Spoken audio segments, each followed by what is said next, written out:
Magandang umaga sa inyong lahat. Welcome sa ating podcast na pinamagatang Naaalala Niyo Pa Ba? Ano Limitang Story. At narito tayo para pag-usapan ang isa sa pinakasikat na nobela. Yes naman, partner. Ang nobelang pag-uusapan kasi natin ngayong araw ay wala nang iba kundi ang Noli Me Tangere na isinulat ng isa nating bayani na si Dr. Jose Rizal. Siyempre, hindi lang natin pag-uusapan sa kung ano yung nangyari dun sa palabas na yun, di ba? Gagawin nating makabuluhan ng usapan na ito na maaaring maging tulong sa iba, lalo na sa mga estudyanteng nakikinig sa atin ngayon. Gusto ko yan, partner. Tapos, maaaring din nating pag-usapan yung mga isyong nangyari sa nobela na yon. At syempre, wala na tayong ibang pagkukunan pa ng impormasyon, di ba? Kundi sa mga karakter na nasa nobela mismo. Kaya sa podcast na ito ay meron tayong inimbitahan na 3. Sa ating mga tagapakinig, ikinatutuwa ko pong ibalita sa inyo na mayroon tayong 3 guests na siyang naging karakter mismo sa istorya na ating pag-uusapan. Ang exciting naman, sis! Kaya huwag tayo magpatumpik-tumpik pa, ipakilala na natin ang isa nating guest. Ito ay walang iba kundi si Sisa! Magandang umaga, Sisa. Salamat sa iyong oras at narito ka upang magbahagi ng makahulugang impormasyon. Maaari ka nang magbahagi ng iyong storya. Magandang umaga, Iha. Ako nga pala si Sisa. May 2 anak, si Basilio at Crispin. Mapapait yung mga yun at may irresponsableng sugarol at walang pakialam sa buhay na asawa. Si Pedro. Huwag kang maingay, ha? Shhh! Alam mo ba, naaalala ko noong isang gabi na abala ako sa pagdating nila Basilio at Crispin. Dahil alam kong pagod sila pag uwi galing sa simbahan. Siyempre, bilang ina, gusto ko sila paghainan ng masarap na hapunan. Namitas pa nga ako ng kamatis at nagsaing ng puting bigas na inani ko mismo sa bukid. Pero, sa kasamaang palad, ni hindi nila nakain yung inihanda ko. Ito kasing asawa ko, si Pedro, kinain lahat yun. Matapos niya kumain, dinilinan niya pa ako. Magtira daw ako ng pera sa sasahudin ng anak ko. Ayun, umalis na siya ulit. Dala-dala niya pa yung gagamitin niyang manok sa pangsabong. Alam mo, sobrang nalungkot ako nun. Wala nga akong magawa kundi umiyak. Dahil nung araw na nga lang yun na nagluto ako, inumbos pa ng asawa ko. At base sa sitwasyon ko na yun, naipakita ko ang isang isyong panlipunan patungkol sa mag-asawa. Sapagkat yung asawa ko, di ba nga, huwag kang maingay, tamad at pinapairal ang kanyang bisyo. Kaya't nagdulot ito ng kahirapan sa aming buhay. Ayun lang. Wow, grabe! Talaga namang nubha ng iyong naranasan, Sisa. Pero kahit ganyan, kinaya mo pa rin mag-share at dahil dyan ako'y nagpapasalamat sa'yo. At ang atin namang susunod na kapagsalita ay walang iba kundi ang kanyang anak na si Basilio. Ako nga po pala si Basilio, 10 taong gulang.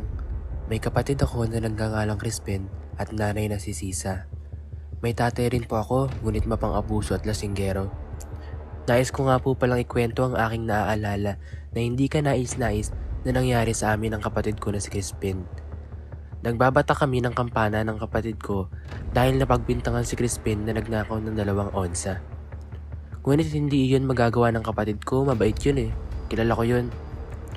Sinabi niya sa akin na kung nandoon daw ang nanay namin na si Sisa, ay hindi siya mapagbibintangan na magnanakaw at kung malalaman ng nanay namin na kami ay pinapalo, tiyak!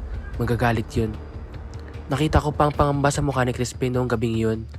Ang sweldo niya lang kasi ay 2 piso sa isang buwan.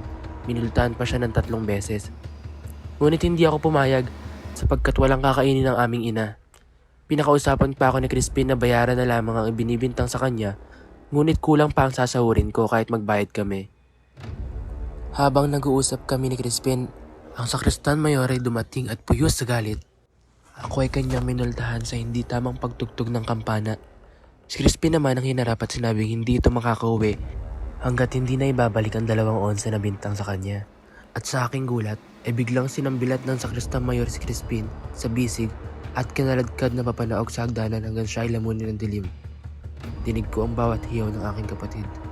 Sobrang sakit. Kaya't agad-agad akong pumanik sa ikalawang palapag ng kampanaryo. Mabilis na kinalag ko ang lubid at nakatali sa kampana at bumaba sa bintana ng kampanaryo at ako'y tumakas. Nakarating ako sa aming bahay, ngunit sa pagpunta doon, ako ay nahuli ng mga gwardiya sibil at pinahihinto sa paglalakad. Kumaripas ako ng takbo, sapagkat kapag nahuli ako ay paparusahan ako. Binaril ako ng gwardiya sibil at nadaplisan ako sa ulo. Pagka-uwi ay agad kong sinabi sa aking ina ang nangyari kay Crispin. Sa pagtulog ko ako ay binangungot. Nakita ko na hinampas si Crispin ng yantok at nawala ng malay. Salamat, Basilio. Salamat sa iyong oras at pag-share ng iyong karanasan. Talaga na bang isa ding napakalubha ng iyong naranasan gaya ng iyong ina? Totoo, partner. At nais ko na rin tawagin ang ating panghuling karakter na ubod ng kagandahan. Grabe. At sino ba ito? Siyempre si Maria Clara. Magandang araw po sa inyong lahat. Kamusta na po kayo? Ako nga po pala si Maria Clara. At salamat po sa inyong pag-imbita sa akin. So, masalamat din, no, Maria Clara. Kami ay natutuwa kasi narito ka upang mag-share sa ating podcast. So, Maria Clara, pwede ka na mag-umpisa sa iyong pag-share ng iyong kwento. Ibabahagi ko lamang po ang kwento ng aking tiya Isabel nung nagkaroon po ng isang magarbong salo-salo sa Anluwage. Maraming bisita raw po ang dumalo. Marami ring iba't ibang kwentong nabanggit. At isa sa hindi ko po makakalimutan kung paano libaking ulaitin ni Padre Damaso ang mga Pilipino. Walang humpay ang kanyang bibig sa pagtawag ng Indio sa mga Pilipino. Ang tingin niya sa atin ay hamak na mababang uri lamang. Tunay nga na hindi lahat ng naglilingkod sa Diyos ay mabuti. Ngunit sa kabila ng mga nangyari, naging matatag ka at hindi nagpadala sa mga panlalait. So, nung narinig na natin yung tatlong storya ng ating tatlong guests, so, grabe partner, no? Kung titignan mo, ang lubha talaga ng kanilang pinagdaanan. Sana hindi ito maulit at mangyari rin sa iba. Pero kasi sa panahon ngayon, may iba pa rin particular na isyong panlipunan na nangyayari sa kasalukuyang panahon no? Tama ka dyan, partner.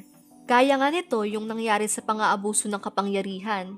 Gaya nung nangyari kay Ibarra nung nakulong at doon na siya namatay dahil lamang sa iba yung religion ideas na meron siya compared dun sa church nila. So syempre, nawalan siya ng karapatan bilang isang tao na magsabi ng kanyang opinyon o pananaw. Gaya na din ang nangyayari sa ngayon dito sa atin na kapag meron kang opinyon sa ibang bagay, naku lalong-lalo na sa gobyerno. Pag ganyan, nagmumukha kang pakailamera o nagmamataas ka na, tsaka maaari ka ding kasuhan o ikulong dahil doon. Kaya ang nangyayari sa ngayon, yung mga tao natatakot magsabi ng kanilang mga opinyon o suwestyon sapagkat may mga taong nakakataas na maaaring gamitin ang kanilang power sa hindi tama o maayos na pamamaraan. So, partner, nakakalungkot isipin talaga no, na hanggang ngayong panahon, may nakakaranas pa rin talaga ng mga ganyang sitwasyon. Kumbaga, may pagbabago pero hindi kasi lahat nasusolusyonan agad no? Meron pa rin mga partikular na issue talaga na hanggang ngayon, ang laki at ang daming nakakaranas pa din. Naku, totoo. Kaya humihingi po kami ng tulong sa ating mga tagapakinig na into at putulin na yung ganyang sistema sa pamamaraan na huwag mag-tolerate o gawin mismo ng bawat individual. Isa pa dito no, pag may mga nakikita kayong mga gantong sitwasyon ng mismong mga mata nyo o kaya naririnig nyo, pwede rin pag kinukwento lang sa inyo ng mga kapamilya o katropa nyo, di ba? So, huwag kayong magkatubiling, bumoses at mag-raise ng concern. Nakakatakot man, pero kung nasa tama ka rin naman, edi go, di ba? Push, ipaglaban.